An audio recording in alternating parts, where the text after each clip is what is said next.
സമാധാന ചർച്ചകൾ പരാജയപ്പെട്ടതിന് പിന്നാലെ ഏതാക്രമണത്തെ നേരിടാൻ സന്നാഹമൊരുക്കിയിരിക്കുകയാണ് Iran. American president Donald Trump പ്രഖ്യാപിച്ച ഇറാനിലെ തുറമുഖ ഉപരോധം ഇന്ന് ആരംഭിച്ചു. ഹോർമോസിലൂടെയുള്ള കപ്പൽ ഗതാഗതം പൂർണ്ണമായും തടയുമെന്നും ഒരു കപ്പലിനെ കടത്തിവിടാൻ അനുവദിക്കുകയുമില്ലെന്നാണ് ഡൊണാൾഡ് ട്രംപിന്റെ ഭീഷണി. ബലപ്രയോഗത്തിലൂടെ കടലിടുക്ക് തുറക്കാൻ ശ്രമിച്ചാൽ വൻ തിരിച്ചടി നൽകുമെന്ന നിലപാടിലാണ് ഇറാൻ. ഹോർമൂസിലേക്ക് പ്രവേശിക്കുന്നതും അവിടെ നിന്ന് പുറത്തേക്ക് പോകുന്നതുമായ എല്ലാ കപ്പലുകളെയും US നാവികസേന തടയുമെന്നാണ് ട്രംപിന്റെ പ്രഖ്യാപനം. ഇറാനിലേക്കും പുറത്തേക്കുമുള്ള ചരക്ക് ഗതാഗതം തടഞ്ഞ് സമ്മർദ്ദത്തിലാക്കാനാണ് അമേരിക്കയുടെ ലക്ഷ്യം. വടക്ക് തെക്ക് ഭാഗങ്ങളിലായി 11 തുറമുഖങ്ങളാണ് ഇറാനിൽ ഉള്ളത്. ഇതിൽ ഇന്ത്യ നിർമ്മിച്ച ചബാർ തുറമുഖവും ഉൾപ്പെടുന്നു.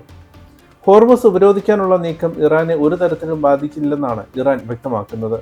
ഇറാന് നികുതി നൽകി അന്താരാഷ്ട്ര പാതയിലൂടെ സഞ്ചരിക്കുന്ന കപ്പലുകളെയും തടയാൻ നാവികസേനയ്ക്ക് അമേരിക്ക നിർദ്ദേശം നൽകിയിട്ടുണ്ട്. ഇത്തരം കപ്പലുകൾക്ക് സമുദ്രപാതയിൽ സുരക്ഷ നൽകില്ല. ഈ നാവിക ഉപരോധം ആഗോള എണ്ണ വിപണിയെയും ചരക്ക് നീക്കത്തെയും വലിയ രീതിയിൽ ബാധിക്കുമെന്നാണ് വിലയിരുത്തപ്പെടുന്നത്. ഹോർമൂസ് ഉപരോധിക്കുമെന്ന അമേരിക്കൻ പ്രസ്താവനയ്ക്ക് പിന്നാലെ എണ്ണ വിപണിയിൽ വൻ വിലവർധനവാണ് രേഖപ്പെടുത്തിയത്. ബാരലിന് $100 പിന്നിട്ടു. ഇന്ന് മാത്രം 7.5% വർധനവുണ്ടായി.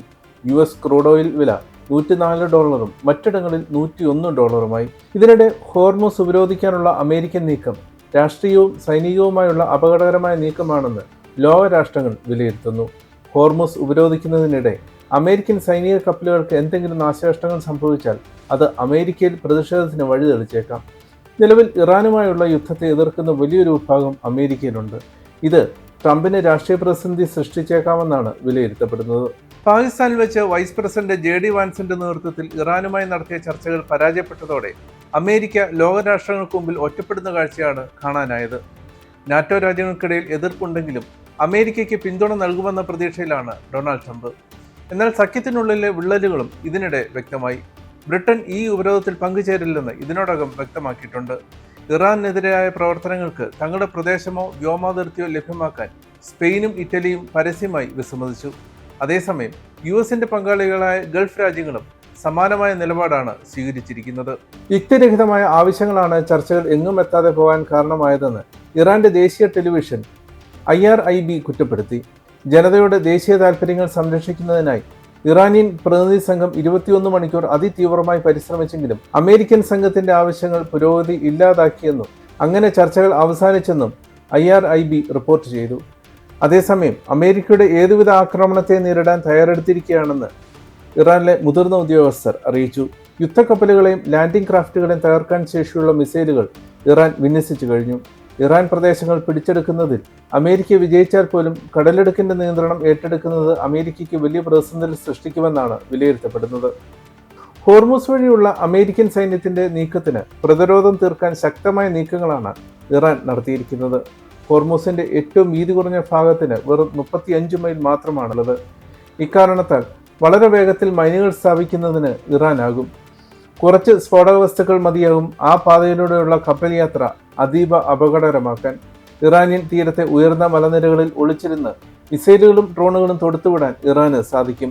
ഈ മലനിരകൾ നൽകുന്ന മികച്ച കാഴ്ചപരിധി ശത്രു കപ്പലുകളെ കൃത്യമായി ലക്ഷ്യം വയ്ക്കാൻ സഹായിക്കും. സ്പീഡ് ബോട്ടുകളുടെ കൂട്ടം സ്ഫോടക വസ്തുക്കളും മിഷൻ ഗണ്ണുകളും ഉപയോഗിച്ച് കൂട്ടത്തോടെ ആക്രമണം നടത്തിയാൽ വലിയ അമേരിക്കൻ യുദ്ധക്കപ്പലുകളെ പോലും തകർക്കാൻ ശേഷിയുണ്ട്. അതേസമയം കടലിടുക്കിൽ ഇറാൻ സ്ഥാപിച്ചിട്ടുള്ള മൈനുകൾ നശിപ്പിക്കാൻ US സേന നടപടി ആരംഭിച്ചിട്ടുണ്ട്.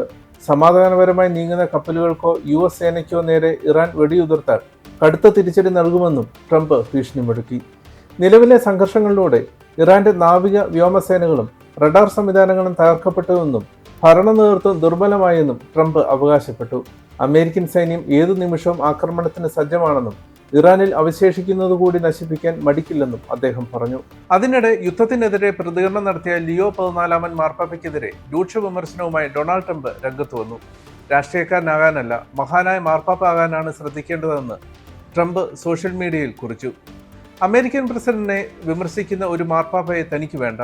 ഒരു അമേരിക്കക്കാരനായതിനാൽ മാത്രമാണ് സഭ ലിയോയെ മാർപ്പാപ്പ ആക്കിയതെന്നും ട്രംപ് പറഞ്ഞു. ഇറാന് ആണവായുധം ഉണ്ടായിരിക്കുന്നത് ശരിയാണെന്ന് കരുതുന്ന ഒരു പോപ്പിനെ തനിക്ക് വേണ്ടെന്ന് ട്രംപ് പറഞ്ഞു. താനുമായി ഇടപെടാനുള്ള ഏറ്റവും നല്ല മാർഗമാണെന്ന് സഭ കരുതിയതിനാലാണ് ലിയോയെ മാർപ്പാപ്പ ആക്കിയതെന്നും ട്രംപ് പറഞ്ഞു. താൻ വൈറ്റ് ഹൗസിൽ ഇല്ലായിരുന്നുവെങ്കിൽ ലിയോ വത്തിക്കാനിൽ ഉണ്ടാകുമായിരുന്നില്ല എന്നായിരുന്നു ട്രംപിന്റെ പരാമർശം. മാർപ്പാപ്പ സാമാന്യബുദ്ധി ഉപയോഗിക്കണമെന്നും ഇടതുപക്ഷത്തെ പിന്തുണയ്ക്കുന്നത് നിർത്തണമെന്നും ട്രംപ് ആവശ്യപ്പെട്ടു.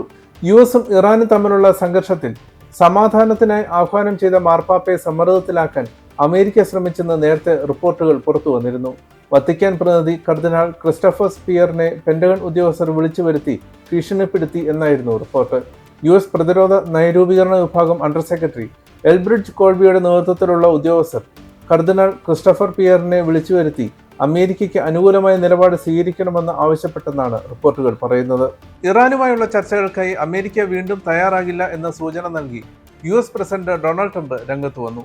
പാകിസ്ഥാനിലെ ഇസ്ലാമാബാദിൽ നടന്ന ചർച്ചകൾ പരാജയപ്പെട്ടതിനെ തുടർന്ന് നാവിക ഉപരോധം പ്രഖ്യാപിച്ച ശേഷമായിരുന്നു അദ്ദേഹത്തിന്റെ പരാമർശങ്ങൾ. ശനിയാഴ്ച പാകിസ്ഥാനിലെ ഇസ്ലാമാബാദിൽ യുഎസും ഇറാനും 21 മണിക്കൂർ നീണ്ട മാരത്തൺ ചർച്ചകളാണ് നടത്തിയത്. അമേരിക്ക പ്രഖ്യാപിച്ച നാവിക ഉപരോധം ഊർജ്ജ മേഖലയെ എങ്ങനെ ബാധിക്കും എന്ന് ഉറ്റുനോക്കുകയാണ് ലോകരാജ്യങ്ങൾ. അപ്രതീക്ഷിത ആക്രമണങ്ങൾ ഉണ്ടായാൽ വൻ തിരിച്ചടി നൽകാൻ തയ്യാറായിരിക്കുകയാണ് ഇറാനും.